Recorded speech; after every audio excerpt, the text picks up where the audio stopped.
Welcome back to Low Country Child. You know, for many, Halloween is all about candy and costumes. But here at the Sea Pines Montessori Academy, they are utilizing some favorite seasonal icons to inspire learning. And I'm here with Shannon Alford. She's the Director of Admissions here at Sea Pines Montessori Academy.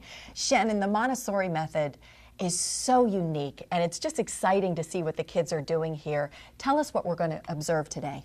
Well, the first one is our pre-primary students will be shaving a pumpkin, and what that involves is putting shaving cream all over the pumpkin and letting that student really feel the textures of the softness of the shaving cream against that hard, bumpy surface of the pumpkin. And for a pre-primary student, it's very exciting to really make that motion and to feel those different textures touching one another. As well as being able to wash the shaving cream off the pumpkin is really like an exercise in everyday living, being able to take care of your environment, washing tables, washing the pumpkin, and all incorporated into one fun activity. I love it.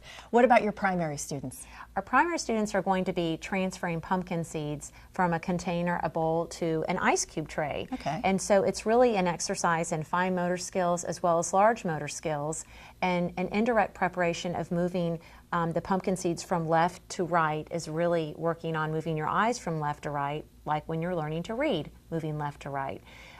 Also, it's an exercise in concentration in completing the task of filling the ice cube tray with all those pumpkin seeds individually and taking your time and slowing it down and just having fun with the pumpkin seeds and filling up the ice cube tray. I love that. Again, that's just great.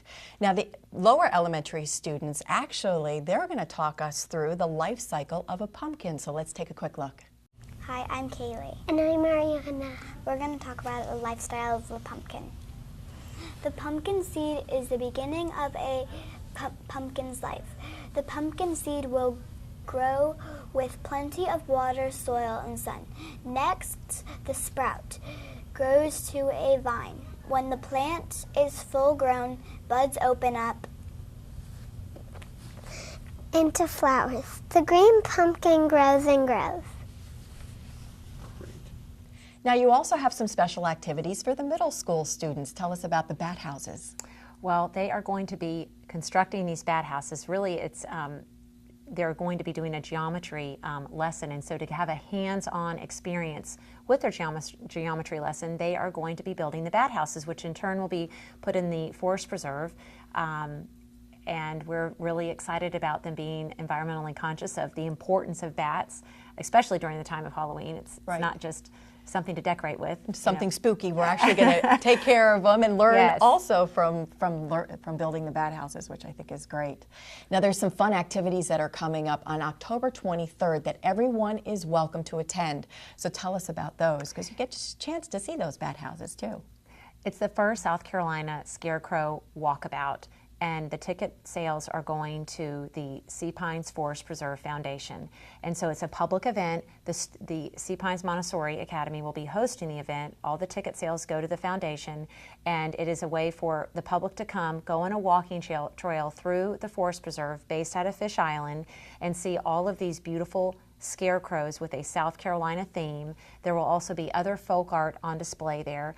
Students will be playing violin as you walk through the forest and see all these beautiful scarecrows. It's just a fun event to go with your family, your pet on a leash. And there'll be refreshments? Yes, there will be. We'll be selling popcorn. There's also going to be pumpkin painting and some Gala storytelling. Great. Oh, that's fun. What a great afternoon for the family to enjoy in this fall season. And then that evening, you've got another special event that you're hosting. It's our Auction and Oysters Harvest Moon Gala, and that will involve a pig roast, some oysters, a bluegrass band is coming from Charleston to join us, and we will have a variety of different items up for auction. And all the proceeds from that event will go back to the school.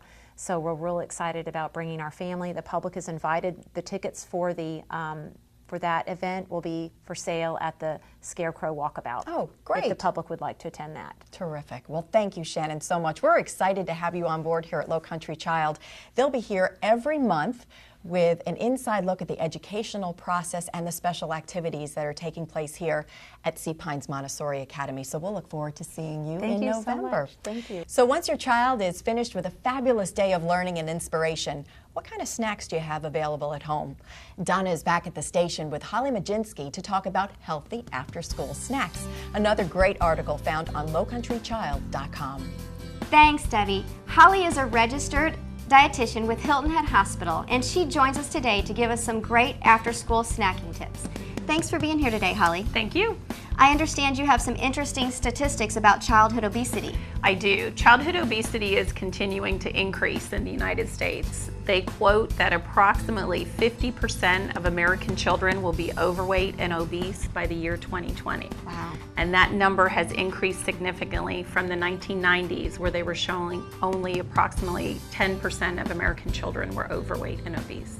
So what do we really need to avoid when it comes to snacking? Trying to stay away from processed foods. And I know we had a great quote, which we reviewed earlier, and that quote says that if it comes from a plant, you should try to eat it. If it is made from a plant, you should try to avoid it. Well, I love that because that's really easy to remember. Absolutely. So you think about that concept and just trying to avoid processed foods and trying to do much more of a promotion for fresh fruits and fresh vegetables. Definitely staying away from foods that come from a box and a can and a bag, which children definitely love to eat. Yes, they do. Well, it looks like we have some healthy options here in front of us. Let's talk about some of these. Absolutely. We have a nice display here. Lots of fresh fruits and vegetables are being encouraged. There's a lot of promotion out there in the media trying to encourage a rainbow of colors. Oh, that's a good and when idea. you think about the colors of a rainbow with all the good healthy antioxidants, and we try to educate children on those different colors and all the good fruits and vegetables that fall into that category. Looking at the grape tomatoes, which are a nice sweet treat, falling in the red category. Right. Moving on to our orange, which is our carrots, and we could have orange slices or maybe some orange peppers, which have good healthy antioxidants and help promote good vision. Moving into the yellow category, when we think about peppers and bananas, and zucchini or squash could fall into that category. Lots of greens too is certainly encouraged. So we have some good healthy items here. Also, lots of nuts are being encouraged too. We do recommend as dietitians to try to include nuts into your diet on a daily basis. Almonds and walnuts are the most recommended nuts by the Heart Association. And why is that?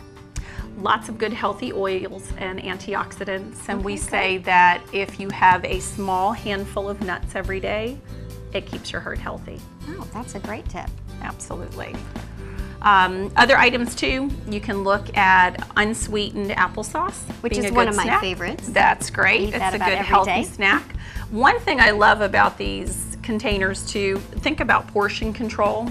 We can have good healthy snacks, but if we're consuming too much of these snacks, certainly we go overboard on calories, but we have nice good portion control here and no added sugar. Raisins are another good snack as well. Dried fruit, that's a great healthy option and nicely portion controlled. And also cheese. String cheese is a good healthy snack and provides calcium for children as well. Now, what about trail mix? Would trail mix fall into that category? Absolutely, sure. With your nuts and your fruits combined, that's a great healthy option. Okay, so they don't put any added sugar or anything added into that stuff. Correct. Okay. That's a great option Wonderful. for children. Well, these all look like great choices for after-school snacking, and thank you so much for being here today. Thank you.